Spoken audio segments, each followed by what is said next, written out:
بسم اللہ الرحمن الرحیم۔ السلام علیکم۔ ڈراموں کے پاکستانی شائقین کے لیے انتہائی خوشی کی خبر یہ ہے کہ دنیا بھر میں کامیابی کے جھنڈے گاڑ دینے والا مشہور ڈرامہ سیریز ڈیرلس ایرطغرل اب جنوری 2020 سے PTV پہ دکھایا جائے گا اور اس کے لیے ڈبنگ کا کام دن رات جاری ہے۔ یہ خبر سرکاری طور پر کنفرم ہو چکی ہے اور دیا رحمان نامی نیوز کاسٹر جو کہ اس ڈرامے کی ڈبنگ میں بھی شامل ہیں، انہوں نے بھی اپنی ٹویٹ کے ذریعے اس خبر کی تصدیق کر دی ہے۔ ڈیرلس ایرطغرل، جسے ٹرکش گیم آف تھرونز بھی کہا جاتا ہے، حالانکہ گیم آف تھرونز سے اس کا مقابلہ کرنا سراسر اس ڈرامے کے ساتھ زیادتی ہے۔ اس مشہور زمانہ ڈرامہ سیریز نے پوری دنیا سے تقریباً 2 ملین یعنی 20 لاکھ ناظرین کی توجہ حاصل کی اور اس کے سیٹس پر تقریباً 25 ممالک کے سربراہان بھی تشریف لائے۔ اس کے علاوہ کئی غیر مسلموں نے اس ڈرامے کی وجہ سے اسلام بھی قبول کیا اور حال ہی میں سوشل میڈیا پر عبدالرحمن ایلپ کی ایک ویڈیو وائرل ہو چکی ہے جس میں وہ میکسیکو سے تعلق رکھنے والے ایک امریکی جوڑے کو کلمہ پڑھا کر مسلمان کر رہے ہیں۔ ناظرین کرام، ڈیرلس ایرطغرل کے 5 سیزنز ہیں اور یہ اپنے چوتھے اور 5ویں سیزن میں تقریباً پوری دنیا میں زیر بحث رہا اور تو اور اس ڈرامہ سیریز نے عالم عرب میں بھی بہت بڑی کامیابی حاصل کی، کیونکہ مسلمان عربی ہوں یا عجمی، اس وقت ان سب میں ایک ہی بات مشترک ہے اور وہ یہ ہے کہ وہ سب ایک ہیرو کے انتظار میں ہیں جو تمام مسلمانوں کی قیادت کرے اور انہیں اتفاق کے ساتھ لے کر چلے۔ اور یہ ڈرامہ سیریز پاکستان میں دکھانے کا یہ فائدہ ہوگا کہ پاکستانی ڈرامہ چینلز جس طرح کا پھکڑ پن اور گھٹیا قسم کے ڈرامے پاکستانی عوام کو دکھا رہے ہیں، ڈیرلس ایرطغرل دیکھنے کے بعد پاکستانی عوام کا معیار ڈراموں کے بارے میں بلند ہوگا اور وہ پھر ایسے ڈراموں کو دیکھنا بھی گوارا نہیں کریں گے جن میں ہیرو سگریٹ پی رہا ہوتا ہے اور ویلن شراب، کبھی عورت خاوند سے چھپ کر افیئر چلا رہی ہوتی ہے اور کبھی خاوند بیوی سے چھپ کر۔ غیر مرد اور غیر عورتیں ایک دوسرے سے تنہائیوں میں ملتے دکھائے جاتے ہیں۔ کبھی کسی ڈرامے میں جب بھائی اپنی بہن کو سارے رات گھر سے باہر رہنے پر ڈانٹتا ہے تو اس ٹائم ماں فوراً آگے آ کر یہ کہتی ہے کہ لڑکی اپنے عمل کی خود ذمہ دار ہوتی ہے، یعنی دوسرے الفاظ میں بچیوں کو یہ سکھایا جا رہا ہے کہ جوان ہونے کے بعد تم پر ماں باپ یا بہن بھائیوں کا کوئی حق نہیں، تم اپنی مرضی کی خود مالک ہو۔ اور کبھی کسی ڈرامے میں ایک عورت بغیر نکاح کے ایک غیر مرد کے ساتھ رہنے چلی جاتی ہے اور عوام اس انتہائی گھٹیا ریلیشن شپ کو نظر انداز کر کے اس کے سابقہ شوہر کے ایک تھپڑ کا جشن مناتے ہیں۔ کئی ڈراموں میں بہت سے کفریہ جملے بھی بولے جاتے ہیں لیکن عوام کے کانوں پر جوں تک نہیں رینگتی۔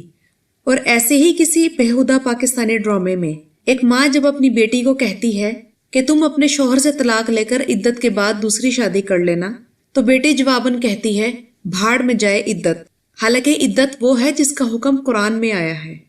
اور قرآن کس نے نازل کیا؟ اللہ پاک کی ذات نے۔ تو یعنی دوسرے الفاظ میں پاکستانی ڈراموں میں سراسر قرآنی احکامات کی دھجیاں بکھیری جا رہی ہیں،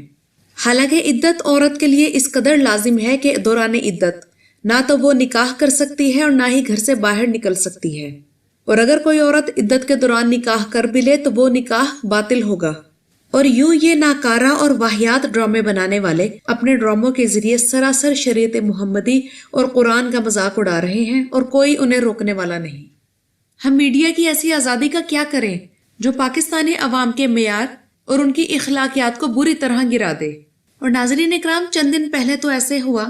کہ فیس بک کے ویڈیو والے حصے میں ڈرامہ سیریز ایرطغرل کے کسی سین کا حصہ دیکھ رہی تھی۔ وہ ختم ہوا تو اس کے بعد ایک پاکستانی ڈرامے کا کلپ سامنے آ گیا جس میں ایک انتہائی دولت مند آدمی کسی اور شخص کی بیوی کو طلاق دلوا کر اپنے ساتھ لے کر آ گیا ہے اور طلاق کے بعد وہ اس عورت کو مغربی ممالک کے ٹور پر لے جاتا ہے۔ جب وہ اچھی طرح گھوم پھر لیتے ہیں تو اس دوران وہ عورت اس آدمی سے پوچھتی ہے کہ آپ مجھ سے شادی کریں، مگر مرد جواب دیتا ہے کہ محبت ہی کافی ہے، شادی کی کوئی ضرورت نہیں۔ اور ویسے بھی شادی کے بعد طلاق ہو جاتی ہے جبکہ محبت کے بعد کوئی طلاق نہیں ہوتی۔ اور اس کے بعد وہ یہ کہتا ہے کہ ہاں، اگر مجھے کبھی یقین ہو گیا کہ شادی محبت سے زیادہ اہم ہے تو شادی بھی کر لیں گے۔ اور وہ عورت جواب میں خاموش ہو جاتی ہے، یعنی دوسرے الفاظ میں وہ لاجواب ہو جاتی ہے اور وہ اسے شریعت، معاشرے یا کسی بھی قسم کے حوالے سے دلیل دینے کی ضرورت محسوس نہیں کرتی۔ یہ ڈرامے کی ڈیمانڈ یہ تھی کہ وہاں عورت کو خاموش رکھ کر یہ ثابت کیا جائے گا کہ واقعی عورت کے پاس اس حوالے سے کوئی مضبوط دلیل نہیں تھی اور اس مرد کے دلائل واقعی مضبوط ہیں، حالانکہ آپ بھی جانتے ہیں کہ ایسا نہیں ہے۔ اب میں نہیں جانتی یہ کون سا پاکستانی ڈرامہ ہے، مگر ایسے ڈرامے کھلے عام بنائے جا رہے ہیں اور سب خاموش ہیں۔ کسی کے ذہن میں یہ خیال تک نہیں آیا کہ اس عورت کو عدت گزارے بغیر ایک غیر مرد کس طرح اپنے ساتھ سیر و تفریح کے لیے لے کر چلا گیا۔ حالانکہ ناظرین، ایک وقت تھا جب پاکستانی ڈرامے جس قدر مہارت اور تخلیقی محنت کے ساتھ بنائے جاتے تھے وہ ذہنوں پر نقش ہو جایا کرتے تھے، مگر اب پاکستانی ڈرامے غیر دلچسپ اور گھٹیا ہوتے جا رہے ہیں۔ یعنی کہ اب جتنے تھپڑ ایک خاتون کے چہرے پر ڈرامے میں پڑیں گے، ڈرامہ اتنا ہی ہٹ ہوگا۔ اس کی سب سے بڑی وجہ یہی ہے، پہلے ڈرامہ نگار ڈرامہ لکھتے تھے مگر ان کی جگہ ڈائجسٹوں میں کہانیاں لکھنے والوں نے لے لی۔ اس لیے پاکستانی ڈرامہ اپنے حقیقی ماحول سے نکل کر خیالی دنیا میں جا بسا،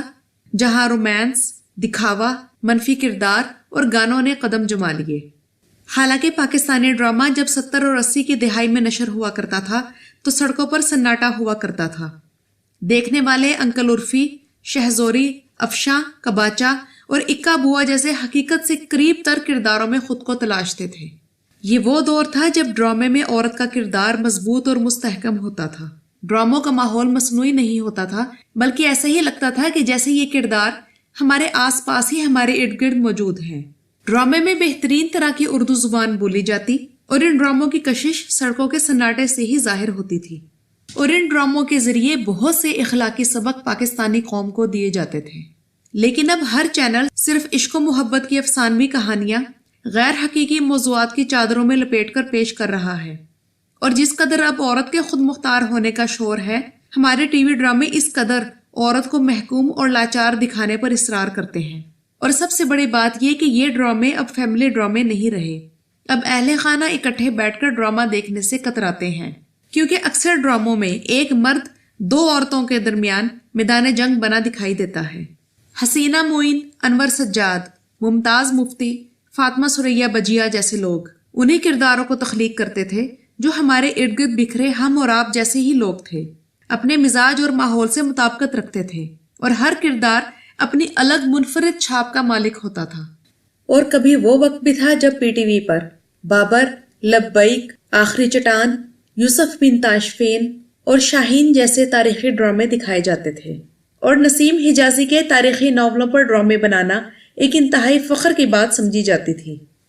مگر افسوس پھر پڑوسی ملک سے بالاجی پروڈکشن کا ریلا آیا اور اپنے چکا چوند کے سیلاب میں پاکستانی ٹی وی ڈرامے کی تمام اقدار بہا کر لے گیا۔ اس لیے مجھے پوری امید ہے کہ پاکستان میں عنقریب نشر ہونے والا ڈرامہ سیریز ڈیرلس ارطغرل پاکستان کے آج کل چلنے والے بےہودہ اور گھٹیا ڈراموں کی مارکیٹ ضرور ڈاؤن کرے گا۔ جب پاکستانی عوام حلیمہ جیسا کردار ڈیرلس ارطغرل میں دیکھیں گے تو انہیں معلوم ہوگا کہ کس طرح اپنے بیٹوں کو اللہ اور اسلام کی راہ میں قربان کرنے کے لیے پروان چڑھایا جاتا ہے،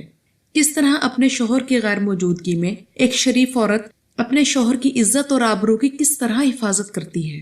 اور جب وہ کسی بھی مشکل مہم سے کامیاب و کامران ہو کر لوٹتا ہے تو کس طرح خندہ پیشانی کے ساتھ اس کا استقبال کرتی ہے۔ آپ کو ڈیرلس ارطغرل میں ہائمہ انا بھی ملیں گی، جو کہ وہ عورت ہے جو بڑی سنجیدگی اور تدبر کے ساتھ اپنے قبیلے کو اپنے گھر کی طرح سمجھتی ہے، اور اپنے گھر کو بھی بڑی خوش اسلوبی کے ساتھ لے کر چلتی ہے، اور کس طرح اپنی بہو کے ساتھ دنیا کے تمام معاملات میں مشورہ کر کے چلتی ہے اور اسے ہر موقع پر عزت دیتی ہے۔ اس ڈرامے میں پاکستانی قوم وہ بہادر مسلمان عورتیں بھی دیکھے گی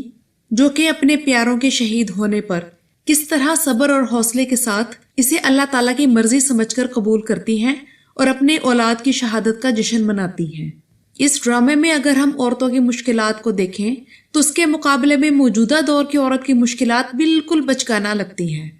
اور اس ڈرامے کو دیکھنے کے بعد پاکستانی قوم خود یہ سوچنے پر مجبور ہوگی، شوہر اگر کسی ضرورت کے تحت گھر سے باہر رہے تو کیا بیوی کسی اور کے ساتھ تعلقات قائم کر لے؟ اور ڈیرلس ڈرامہ دیکھنے کے بعد پاکستانی قوم خود یہ فیصلہ کرے گی کہ پاکستانی ڈراموں میں دکھائی جانے والی بے حیا عورتیں جو بات بات پر مردوں کے گلے لگتی دکھائی جاتی ہیں یا ان سے تنہائیوں میں ملتی دکھائی جاتی ہیں، وہ بہتر ہیں یا کئی قبیلے کی خواتین؟ پاکستانی قوم خود یہ سوچنے پر مجبور ہوگی کہ پاکستانی ڈراموں میں دکھائے جانے والے وہ دیوس مرد جو اپنی بیویوں کو خود دوسرے غیر مردوں کے سامنے پیش کرتے ہیں، وہ بہتر ہیں یا وہ مسلمان غیرت مند مرد جو کہ ہر مشکل وقت پر اپنی بیوی کے سامنے ڈھال بن کر کھڑے ہو جاتے ہیں اور اپنی بیوی پر کسی کی غلط نظر پڑنا بھی گوارا نہیں کرتے۔ یعنی اگر سچ بولا جائے تو ڈیرلس ارطغرل پاکستانی ڈراموں کی بینڈ بجانے کے لیے آ رہا ہے۔ اسلامی تاریخ پر مبنی ایسے ڈرامہ سیریز دیکھنے سے پاکستانی عوام کا معیار جو ڈراموں کے بارے میں انتہائی گھٹیا بنا دیا گیا ہے وہ بلند ہوگا، اور وہ اس ڈرامے سے اپنی اقدار اور روایات سے ضرور جڑیں گے۔ اور مجھے پوری امید ہے کہ یہ ڈرامہ پاکستانی قوم کے لیے ایک بہار کا جھونکا بن کر آئے گا۔ ویڈیو پسند آئی ہو تو اسے لائک اور شیئر ضرور کیجیے گا، اور اگر چاہیں تو میرے چینل کو سبسکرائب کر لیجئے اور بیل آئیکن کے نشان کو کلک کرنا مت بھولیے گا۔ شکریہ۔